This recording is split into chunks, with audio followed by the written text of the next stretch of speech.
get the levels pretty much no matter what. And he's going to be able to scout most of the early game aggression coming in from Sig Trust. As far as the Storm goes, it's a nice idea because there's a limited amount of pick potential on Sig Trust. It's basically just a Slardar. I mean, even a Chaotic Offering stun's not going to be like super scary because you can just ball away from that. And it looks like it's going to be the PA to round things out here for Sig Trust, an amazing hero against pretty much everything that Dragoon has. Damage. They might be able to save, but they're not going to secure farm. So I think it's okay to just have Ooh, Courier Snipe mid, Yang, finding it. That's a good start. That's a good start. Well, you said you needed to have the game of his life on Yang, basically. What is that? Well, this probably isn't it, as MyPro is going to continue to spin and they draw first blood. So maybe negating the good stuff that was going their way, and they can't even find the return kill onto MyPro from Storm Spirit there.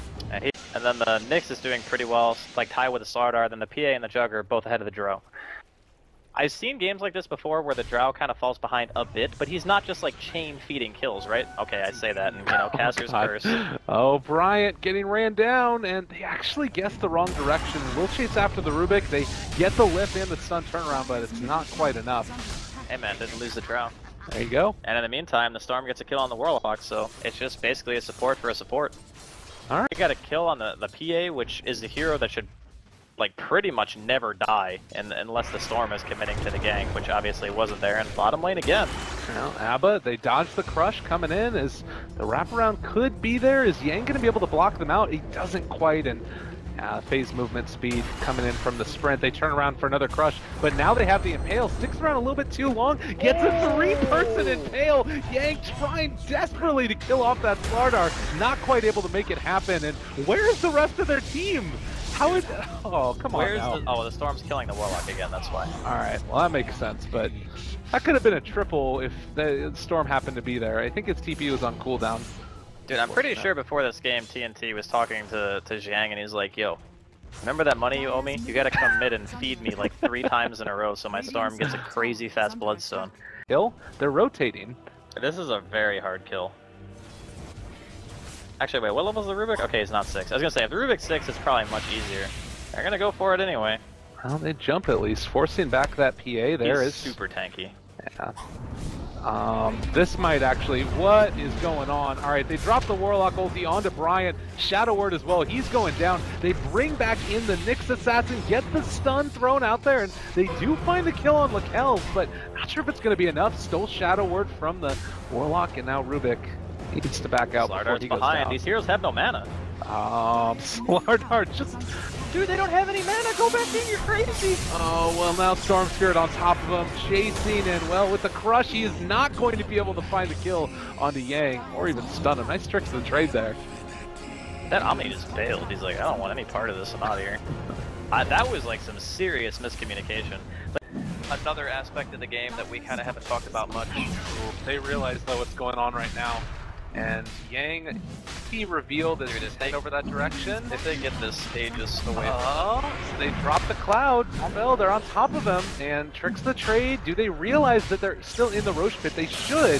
To jump forward instead onto the Omni Knight. They drop the Chaotic Offering. It's onto 3, and Crush not going to actually do all that much as they have another jump forward as Omni Slash has been used, but it only kills off the Riki. It looks like that might be enough to dissuade Fire Dragoon from going any further, though. I mean, that was only a 4-man engagement, and they forced the buyback, and they only lost Riki. I mean, at the end of the day, yeah, they're gonna lose to Roshan, but the truth of the matter is, if they had 5 heroes, they'd probably win that fight. Yeah.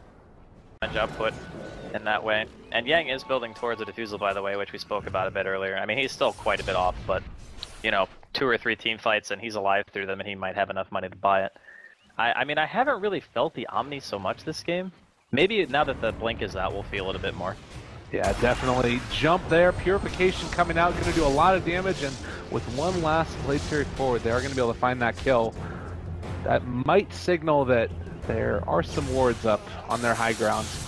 But the jump forward, and they've actually caught onto the Slardar, and he is going to die as well. So a 1-for-1 exchange so far. Turn now onto the Warlock. TNT in a little bit of trouble. Has his heal coming out, but the Impale connects. And a double for Storm. He is all over him.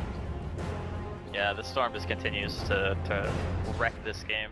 They have 11 kills. He's 8 of them. Kells. They don't want to go for it. That would have been a really nice pick if they could have found it, but the Storm is going to be way too farmed to deal. And you know, the nice thing that used to be playing PA against Storm, well, that's not really the case anymore because of Bloodthorning. So now the PA has to buy BKB a lot earlier than you want to if the Storm's snowballing because, you know, I'll be honest, in this game, I don't even think you need BKB. Like, it's just crush. Oh my god, jump forward onto Omni, and there's nothing they can do to stop that. With the Chaotic Offering still down, it is back up now. They could think about turning onto him at this point, but TNT, pump fakes it. They do finally throw it out. Omni Slash not going to be able to kill off the Storm Spirit. They will be able to chase down the Rubik, who steals and actually throws out the Blade Fury again. Ben now pops into Vendetta. They pop the Ducks, need to turn around. They do find that kill. Also taking down the Rubik, looking for Bryant as well, but on the back line, running through all of them. A hasted Storm Spirit causing a lot of issues. Another one is going to come out, and it is going to be a kill. Nicely played there by ABBA, and they do finally take another in Rubik. Oh no, never mind, that was Bloodstone. Yeah, he had so many charges. He had a lot of charges. He respawned instantly. It was a buyback from Rubik though, and God, look at that gold swing! 5,100 gold at this early stage is huge. Because that way, you know, he can jump to the back line, he can stop the Omni and the Warlock from doing something simultaneously. Yeah. Like, that kind of power is really, really good to fight with. So he's only like 200 gold away from it. And once he finishes it, oh, Blink Crush here, top lane. Good bit of damage. Ben dropping low. He is going to be able to chase this one down and steal and spin for the up team time. Rubik is actually just going to get Omni Slash to death. All right, my pro, he has no chill. Just going to take him down. Yeah, that man just goes in. I can respect that. That's good. That's virtue of being able to kill them quicker, where I don't think that Fire Dragoons can stand up to a PA that just abyssals you right out of the blue. I mean, Storm isn't going to be getting a Lincoln's anytime soon, so if she jumps him, he's just gone. Like, does not have much armor, and it looks like with the rotation in, Yang, well, they spot out the Rubik, bring him down pretty low, jump crunch. See you later, and now Yang jumps forward, is going to be able to silence out Bombell. They throw the Shadow Word, Chaotic Offering, able to dodge away from it for a second, but the follow-up crunch, he's out of there. Double kill for Mongolz. Yang also getting chased down, tricks the trade, but it's all going to be for Nada, I have to think, as he is going to get ran down, purified to death, and, well, that's a tier 2 tower gone. Yeah, that's kind of the problem, and that was an ill-advised jump from the Storm anyway. Like, after you lose the Rubik, you don't go in. They're all there. They have multiple Force Staffs. Like, there's no way you're going to get that kill without something happening, right? So, it was optimistic. He did get bashed as well, which is pretty unlucky. Like, Kells blinked in and bashed him, I think, in like the first or second hit. Maybe he would have been able to get away, maybe not. But yeah, this is just too much pressure on the Storm. He can't do everything on his own. Absolutely. Well, some more clipping issues. Oh god, don't bring it to me. Lakel's trying to bring down WL, and I'm going to try. Over here now. Dire's top tower is under attack. Radiant's bottom barracks has fallen. All wands will break.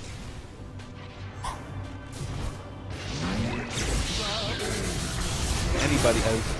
Lakel's able to take down another and back towards the bottom lane. They are jumping onto the Storm Spirit, who jumped in again. Cloud amplified, trying to get out of there. Low on mana though, and can he actually make his escape? He's trying to find at least one kill, but decides to commit suicide instead.